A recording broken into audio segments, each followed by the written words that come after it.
Thank you. I was torn as to whether or not I should use the box, and sort of, I'm mid-box height. So, good morning, everyone. It's a pleasure to be here. Thank you, Deb, for the kind introduction, and thank you, Next Century Cities, NTIA, for your leadership here, and thank you also to all of the municipal and state leadership that we have here. This is why we come here, to get out of Washington, to get out of the bubble, and to do the best we possibly can to provide just a little bit of our insights and lessons learned to the extent that they can help those of you here around the country in developing more and better broadband for your citizens, and to partner with others, whether it's in the nonprofit community, the private sector, and beyond.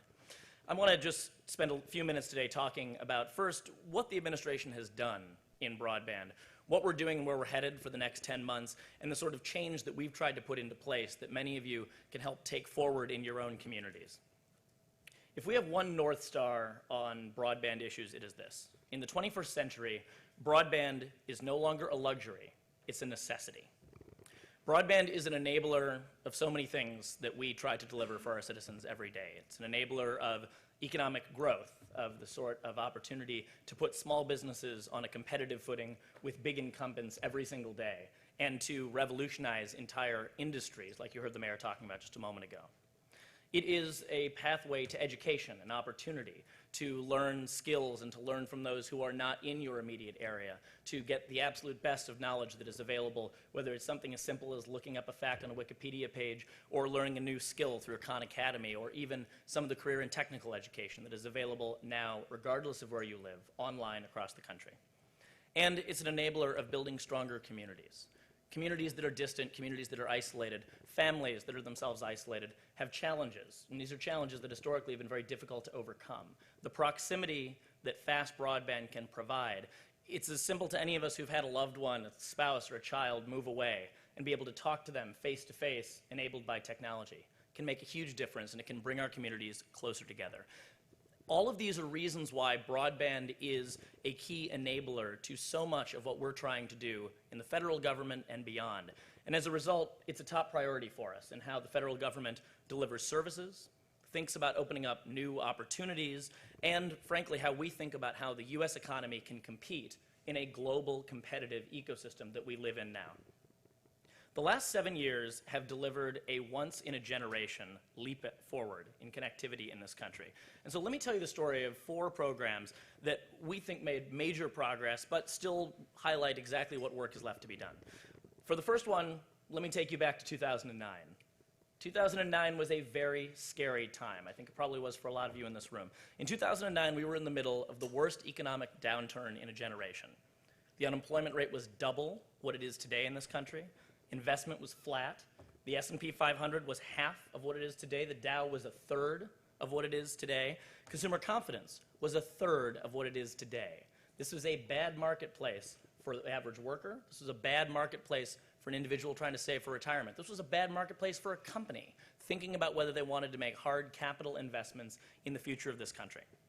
And so the president worked with Congress to put together something called the Recovery Act. All of you have heard of it, right? The Recovery Act put America back to work and created some long overdue investments, and it really gave us an opportunity, a unique opportunity to lead. And broadband was a shining example of the success of the Recovery Act. There's something called BTOP and BIP, Broadband Technology Opportunities Program, which you'll hear more about today. NTIA and USDA made some really crucial investments, middle mile investments, to dramatically upgrade broadband's core infrastructure in this country. The result there, 114,000 miles, 114,000 miles. It's enough to what, circle the globe 3 times is our sort of talking point on that one, were laid and upgraded of fiber. 114,000 miles over the course of the Recovery Act. And it wasn't just a public investment. For the private sector investment, we passed new tax breaks that helped create capital investments that were really unprecedented. Again, at a time that private sector investment was flat, tens of billions of dollars were invested by the wireless industry, by wireline broadband, to create what was functionally a revolution in the way the average American got online, while every other industry, so many other industries, were not making those sorts of investments. At the same time, we in the federal government were freeing up more wireless spectrum and putting it at auction, ultimately resulting just in the last spectrum auction of over $44 billion of gross revenue. That's money that didn't have to come out of taxpayer pockets, smarter use of government resources. And the results, these are not just sort of academic results that us technical people like to talk about. You're feeling them, and your citizens are feeling them every day in their homes, in their broadband. In the last 7 years, The average wireline broadband speed in America has tripled for the average consumer. Tripled at about the same price. So you notice that your speeds keep going up and you're probably not paying more. That is an average, and that's a tremendous improvement when you think about that across a 15 or 20-year trajectory. Wireless, 98% of the American population is covered, hasn't adopted, but is covered by 4G LTE wireless. 98%. This is at a time when you travel to Europe, 4G LTE is in a lot of places still a pipe dream. The US was the first country to deploy 4G LTE at scale across the country, and that's tremendous progress and something that you can see and feel every day in your mobile broadband experience. So at a time in 2009 through the end of the recession, when every economic indicator said that we should have been falling behind as a country, we pushed ahead and we delivered broadband that today, for all of its limitations, is leading the world. So let me talk about some areas that we knew there were limitations, and that we had to take more progress, because those top-line figures are important, but it doesn't work if every American doesn't have access, both in their homes, on their mobile devices, and in the institutions that they frequent every day. The most obvious example of this, one that I think about a lot, is schools. Because every institution we know, and we'll talk more about this over the course of the day, can benefit from fast broadband. Schools, if you take a look at them, seem to be one of the few areas in the American world that are functionally unperturbed by both macroeconomic conditions and technological change. If you talk to a teacher about their experience 5 years ago and compare that to a teacher's experience 25 years ago, many teachers will tell you that the amount of technology in their classroom was incredibly limited. This didn't make sense, right? If you're a teacher, technology in the classroom gives you an opportunity to save time and to do less grading. If you're a student or a parent, you want to demand that because it provides you the opportunity for personalized learning that lets you learn at your own pace, to be able to review material at your own pace, to have more kids of diverse skills in the same classroom. This is a no-brainer. So why wasn't there more technology in the classroom? Why was the classroom a slow adopter? And part of the answer was it was not a market opportunity. The market opportunity here is huge. McKinsey has said that there is over $1 trillion global market in education technology. That's a lot of money there for the taking. The reason why technology was falling behind in the American classrooms was simple. In 2013, under 1 in 3 American classrooms had the most basic connectivity, think reasonably fast wireline connection and wireless within the classroom, to do even the most basic teaching and learning enriched by technology. When I say even the most basic, I mean something like streaming 2 videos into 2 different classrooms at the same time. In 2 out of 3 American schools, that was not possible. And so if you're an economist, you look at that and you suddenly realize that's the single point of market failure. And when I talk to investors in Silicon Valley and elsewhere, I talk to venture capitalists, I talk to institutional investors, and I say, why isn't education technology a key opportunity for you? 4 years ago, the answer was consistent. It's a broken market. There's no infrastructure. I won't invest when there's no infrastructure.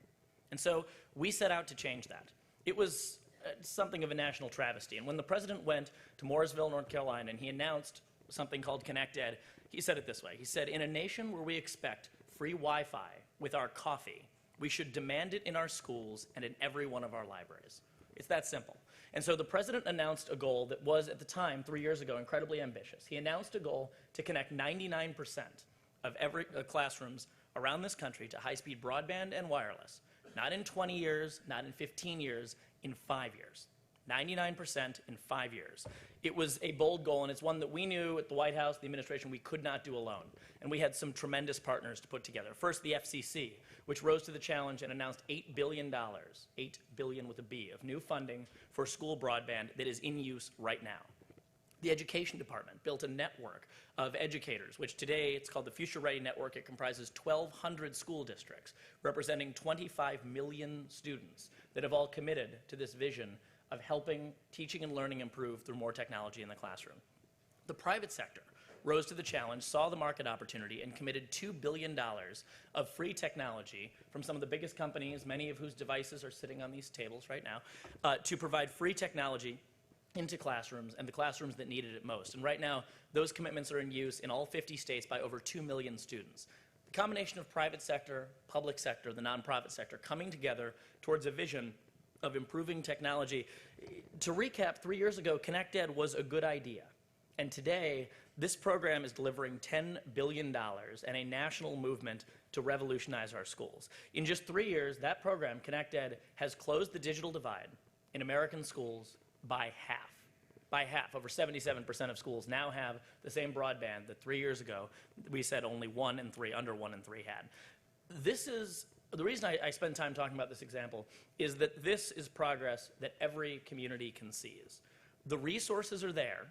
We've helped in the federal government to line them up. There is nothing magic about our ability to deliver these sorts of partnerships. The resources are there, but what is needed in every state, in every city, in every school in this case, is leadership.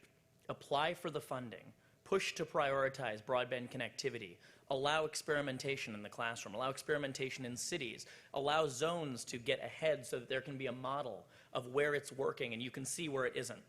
These are the sorts of nearby successes that can make a huge difference, and we're proud to say that thanks to ConnectEd, we are seeing these sorts of progresses in the classroom all over the country. So that's the education technology bit. Let me talk a little bit about another program, Broadband That Works. This is one that I know you're going to spend a lot of time talking about today, and so I'll sort of limit my interjection here. But I think if you want to know more about what we're doing in this space, take a look to the President's visit last year to Cedar Falls, Iowa. Not Cedar Rapids, which you've heard of, Cedar Falls, which you may not have. Deb has heard of Cedar Falls because they have incredible internet. Chris Mitchell's heard of Cedar Falls because they have incredible internet. They have internet in Cedar Falls, a tiny little town in Iowa that is 100 times the national average. And for it, they pay the same amount that I pay for my fully loaded cable package every single month. I wish I lived in Cedar Falls. And I tell you, as a Minnesotan, that really pains me to say. They delivered something really special there. They delivered community broadband. Now, community broadband, again, is a topic that we will talk about a lot today. It is a solution that is working all over the country for a number of cities. It is not a solution that will work for every city. It is not a solution that will work for every community. But is one that, the President felt very strongly is an option that needs to be at the disposal of cities and states and communities. This is something that should be in the hands of communities. And so we announced a number of steps. One of them was simply that, a policy position from the White House that we believe that communities should be able to decide the broadband that works for them. But we also took a step back and realized that one of the great challenges to driving more broadband investment and competition was simply a lack of focus on the issue.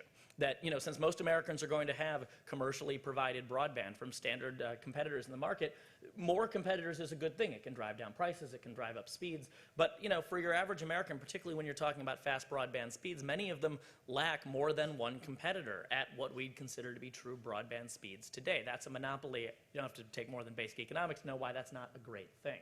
And so part of what we launched that day was something called the Broadband Opportunity Council. Broadband Opportunity Council is sort of first of its kind effort that brought together over 24 departments and agencies across the government.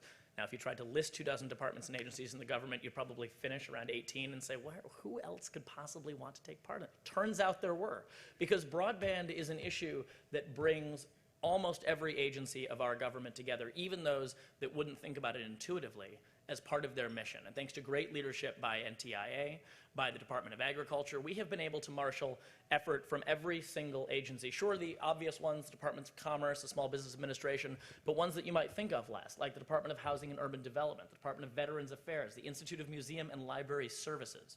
Once we raised to the presidential level the idea that every agency had a mission they needed to execute on that involved creating more broadband opportunity in how they did their jobs, suddenly, ideas materialized. We didn't have to impose these ideas on the agencies. They came up with them themselves. And over 24 recommendations were issued. They were approved by the president, and right now they're being executed on by those departments and agencies. Let me give you an example of one real quickly. The Department of Housing and Urban Development realized that right now, 2 years ago, it was very hard to get broadband in public housing and public assisted housing across this country. They're old buildings. It wasn't part of the building requirements. And turns out HUD, at the federal level, could make one small rule change that would result in every single new construction of public housing in this country, if it's federally funded, to be pre-wired or capable for broadband. This was one rule change. It didn't take very much. And yet, it was a sea change, both in how they thought about delivering on their mission to provide broadband for the communities that were living in public and assisted housing, and it provided a new way for them to prioritize actual investments, real dollars that were going towards broadband in communities. It was a great example of bringing it together, and the reason I tell you this example is because we want you to steal this idea.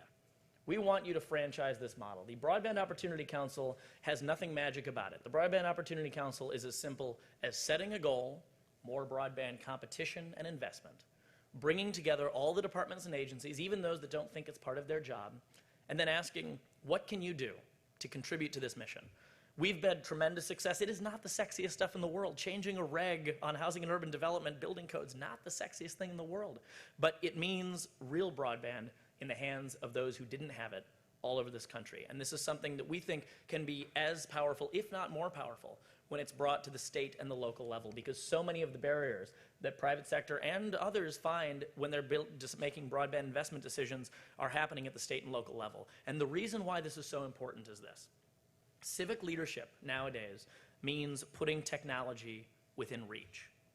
The market for populations, we talked about this earlier when the mayor was here, the market for populations, for economic growth, these are competitive markets.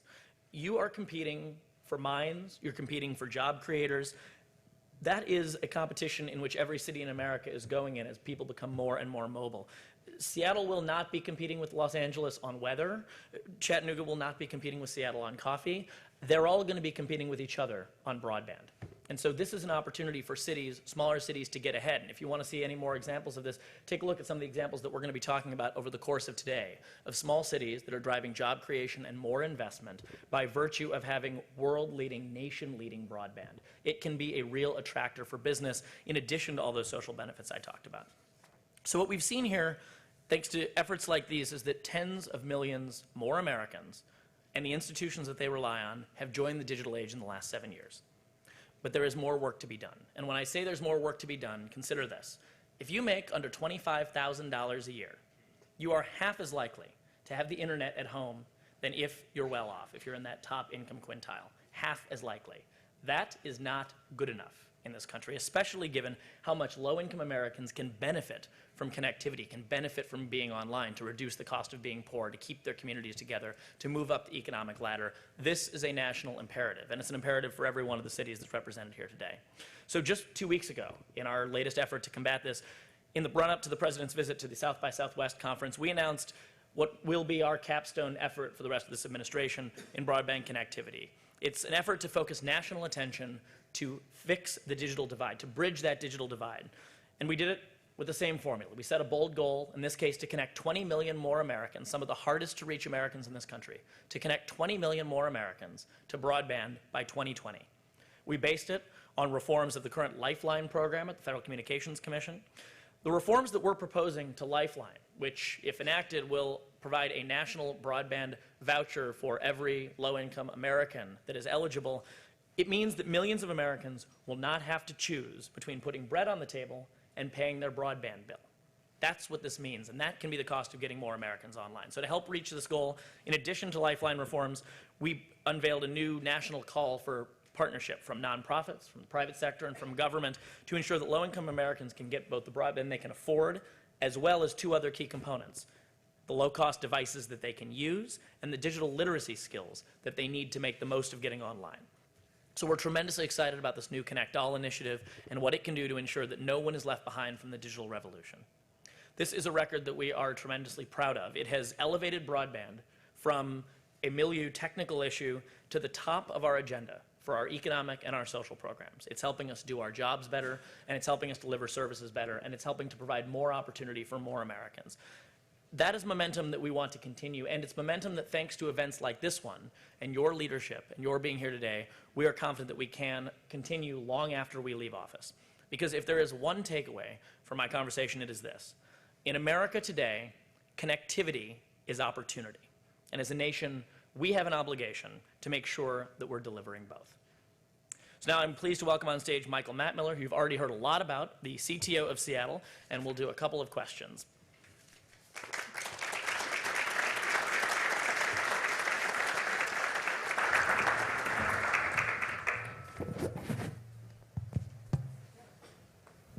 Great. Well, thank you so much, David, for coming to visit us here in Seattle and to talk about the amazing successes this administration has had at connecting the American people. I especially like your statement that there's nothing magic about the types of partnerships that the administration has entered into. And when you look at the success of Connect Ed and Connect Home and now Connect All, it makes it feel very seamless to those of us who say, gosh, why can't we just have these same partnerships? So how do cities and states think about those partnerships, and what can we be thinking about doing locally? Sure. Thanks so much, and thank you also for your leadership in Seattle. I want to go back to the Connect Home example, because Connect Home, we talk about Connect Home as a federal program. Connect Home is how the Department of Housing and Urban Development is trying to deliver on broadband for families and public housing. I mentioned that rule tweak they did at the federal level. That's a rule tweak at the federal level, and almost all of what's happening in Connect Home is happening at the local level. Connect Home is actually a partnership of 28 communities all over the country, 27 cities and 1 tribal land that are getting together, and they are building partnerships themselves. Now, it helps that we can send Secretary Castro to individual cities every now and then to help lift up and announce major successes, but what we put together for Connect Home was the idea that first and foremost, in order to be eligible, you had to have strong city leadership, whether it's the Public Housing Authority, whether it's the mayor, whether it's a CTO, someone who's going to say, I have the ball, to lift up their hand and say, I am going to focus on solving this problem. In the case of Connect Home, it's getting Americans in public housing online. And what they've been building at the local level are partnerships with community anchors like Boys and Girls Clubs, with local ISPs that are providing low-cost or no-cost broadband for families in public housing, again at the local level, with schools and libraries that are announcing new programs that can help bring folks in for after-school training or for career and technical education, or even something as basic as expanded hours for digital literacy. This is all happening at the local level, and really it was a function of articulating a strong vision and leading through municipal leadership. And so, I think Connect Home is one example focused on one population. Again, as you said, there's nothing magic about this formula, and so it really is a function of, 1, identifying clear leadership and a clear goal, 2, getting that list of partners out there, and 3, the hardest thing in the world, going to them and just asking, how can you help? Which is one of the hardest things in the world to do, is show up and say, hi, you're a for-profit company. How'd you like to give away what you're doing for low-income Americans who deserve it? This is a hard conversation to have, but we have been consistently impressed, whether it's with the private sector, whether it's with nonprofits, on the desire and willingness to get out front of this issue and to actually take an opportunity to show that they are part of something bigger than just their day-to-day efforts and their day-to-day donor base or their day-to-day customers. And that's what we've been able to deliver through Connect Home. And again, I think it's something that can be replicated across communities all over the country. That's great, and we're very proud to be a Connect Home city here in Seattle, and I hope to see many of the organizations in this room at our Connect Home convening in April. And is David Keys here? And if you're not, talk to that guy who will get you on the list. And I think our partners CenturyLink and others are here today as well. Do you have a favorite example that's come out of Connect Home or Connect Ed that we should all be looking to as an example? The truth is, when it comes to, I'm nervous to say one example, because the truth is, different examples work for different people. But the stories that we've started to hear about changes in classrooms, for instance in Connect Ed, have really been incredible. I mean, we get all the time, we get letters from teachers who say, for years I taught at a school that was one of the poorest schools in my county, and my parents would come in. Actually, we got a letter from a kid who was one of the kids who went to one of these schools, and said, all the kids around me, when I go to basketball practice, because it's a countywide basketball practice, they all have iPads. They all have iPads, and they don't have to carry 40 pounds of books. And when they don't get a lesson, or they don't understand a word that's in their reading materials, they can press down on that word and they can see what it means. They can go and repeat that lesson. And the kid wrote to us and said, why isn't this true at my school? Why don't I deserve that when I know all these kids are my equals? I'm on the basketball team with them. And stories like that, whether it's from a student, from a teacher, and then to check back with those same students and teachers, and they say, over the course of the last 3 years, my principal stood up, or my district superintendent came to the White House and signed the Future Ready Pledge, and my PTA got together and decided that we were going to, hold off on buying paper textbooks for a year so that we could buy low-cost tablets. And we've moved half of our classes to these digital devices. And as a result, we've seen that, 2 or 3 of the kids in my classroom that were struggling the most are more engaged than they've ever been. Or I've got ESL students that I can keep in the same classroom now because they're able to learn at their own pace. Those lessons like that, those little stories are I think, what illustrate the power of something like Connect Ed. And so, sure, we can go back and we can talk about, it's closed the digital divide by half, which is a great talking point, and it's hard for the average American to conceive of what that means. What that means is that kid who didn't have an iPad going to basketball practice has one now and is able to enjoy the benefits that come along with it. It's not going to replace a teacher. It's not going to be the panacea for all education in America, but it can enable and improve what they're doing in that classroom. And so it's stories like that. It's stories like Chattanooga. It's stories that are happening all over this country that help motivate us. And so I would, really just encourage all of you, to the extent that you want to have those stories happening in your area. I mean, I think it's often easier to tell a story, 5 miles that way. That's where it's being done right. Or, if I'm a Minnesotan, God, there's this town in Iowa, something like that can really help resonate and create a sense of sort of friendly rivalry.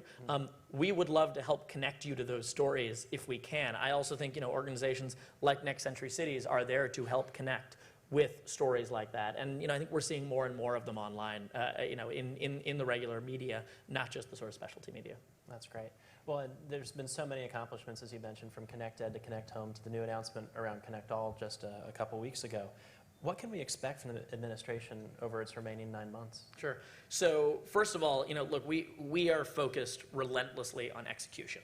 As you can imagine, in the last 10 months of administration, the premium on new policy announcements is so high as to be almost insurmountable. I did mean what I said. I think the last one of our major connectivity initiatives, branded presidential level, was Connect All, in part because, we see this as really a capstone to identifying the hardest areas to connect, right? Public housing, schools that were far behind in this broken market, lowest income Americans, and realizing that if we solve those, we've solved some of the hardest challenges in connectivity in this country. And so, when it comes to Connect Ed, obviously, we've made great progress.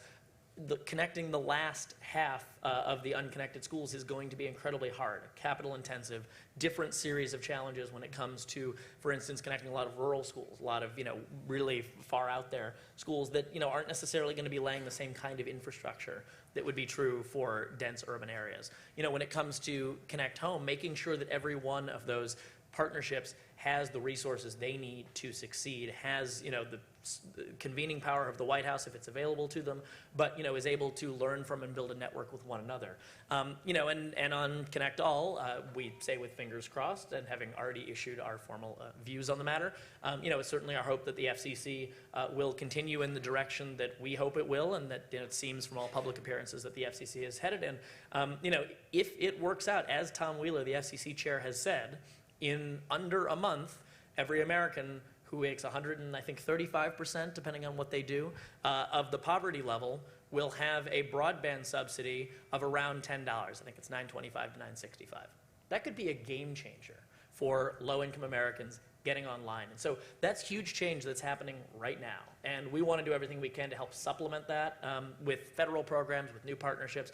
But when it comes to what we're going to be focused on, we're going to be focused on continuing to execute against our goals, on helping to lift up success stories, which we're seeing all over the country, like the ones I just talked about, and in making sure that we've institutionalized this progress. Not at the federal government, not at the White House, we turn into a pumpkin in 10 months, okay? The purpose of doing a lot of this is to build the leadership and the momentum at the state, at the local level, and in the departments and agencies that can carry it forward. And so making sure that, even when I turn into a pumpkin, my staff turns into a pumpkin, the president turns into a pumpkin, you know who you can call in federal departments and agencies, NTIA, at the USDA, across the federal government, to get the assistance you need. You know who your nonprofit partners that you can partner with are, and you know what companies are rising to the challenge to do this. If all of that is done, we might not have hit all of our goals. A lot of our goals extend beyond our time in office, and that was by design. But as long as that momentum is carrying forward, that's the purpose that we're trying to put forward. So what can we in this room do to help you over the next 10 months? To make that a reality? Being here is actually a huge start. Really, I mean, it is amazing to me. If you've gone back, so I've been at the White House for 5-6 years now, and before that was in another federal agency. If you had told me that 5-6 years on, broadband issues would be getting the attention they are on the president's desk, at the cabinet secretary level, at the deputy cabinet secretary level, I would have said you were crazy. And that is partly as a sign of the times, partly it's a sign of leadership through folks that have been here across the entire administration, like Larry Strickling, who you'll hear from later today, who have helped drive this agenda forward. I think one thing is to put this issue on the agenda, and when I say on the agenda, what I mean is not just relegate it to the techies in the room. And I mean that non-pejoratively, because if you don't have techies in the room, you're completely screwing it up too. But if this is not something that is coming to the governor's desk, to the mayor's desk, to the board of supervisors, to the aldermen, if this is not something that is on the general economic and general social program agenda, then it's something that is ultimately never going to get the attention that it deserves. It's really just an endorsement for having you in every meeting that they have at City Hall.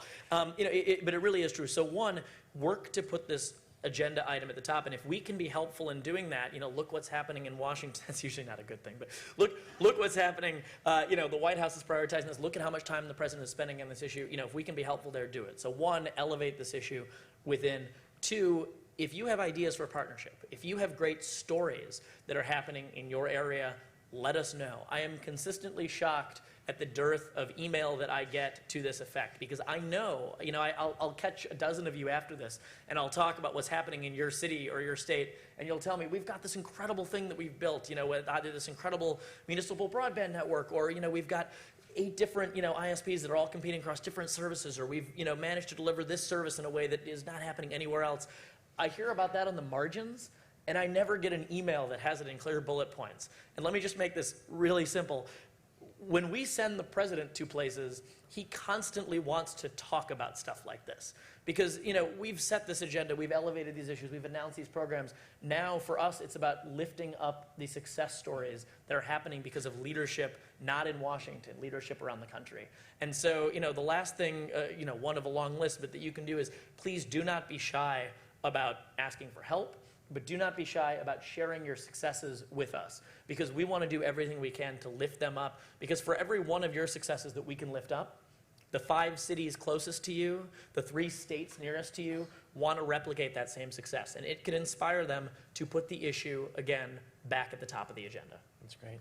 Well, one last question. You talked about how the work of the administration is going to extend beyond the end of the administration here in 10 months. What trends are likely to continue, and how much of that is dependent on who becomes president? It's a great question, and forecasting is always a dangerous business. I think the trends here are really solid, right? The trends are incredibly strong. One towards, just open up the front page of the Wall Street Journal, the New York Times every day. The amount of page space being devoted to, whether it's print media or our national consciousness, to technology will continue unabated, no question. And I see that as an almost unmitigated good for the work of those that are trying to deliver faster, better broadband, because it means, every one of these technologies in many ways comes back down to, do you have the ability to get online?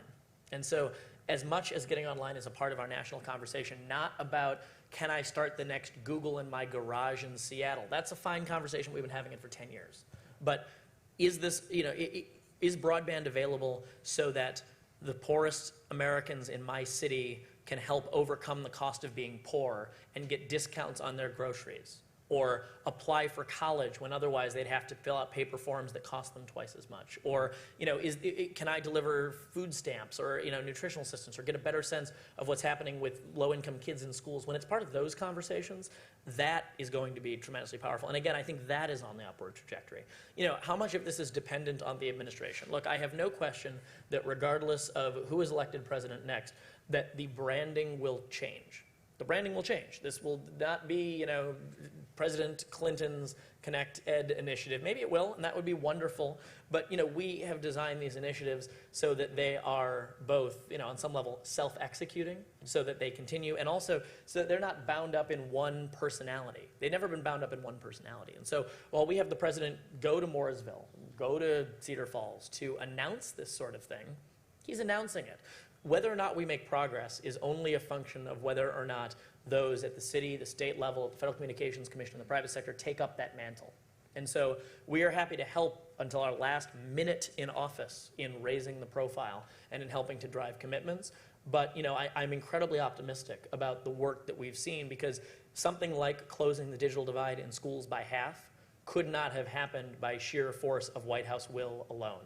Neither could Connect Home, neither could the Broadband Opportunity Council, neither could any of this. And so when you see programs like Broadband USA, by the way, that lives at an agency, doesn't live at the White House, those sorts of things, I think we're really optimistic will continue and continue to provide value regardless of what they're called. Great. Well, David, thank you so much for the time today and for visiting with us again. David Edelman is the Special Assistant to the President for Economic and Technology Policy at the White House and the National Economic Council and the Office of Science and Technology Policy. So a round of applause. Thank you, David. Thank you. Really appreciate it.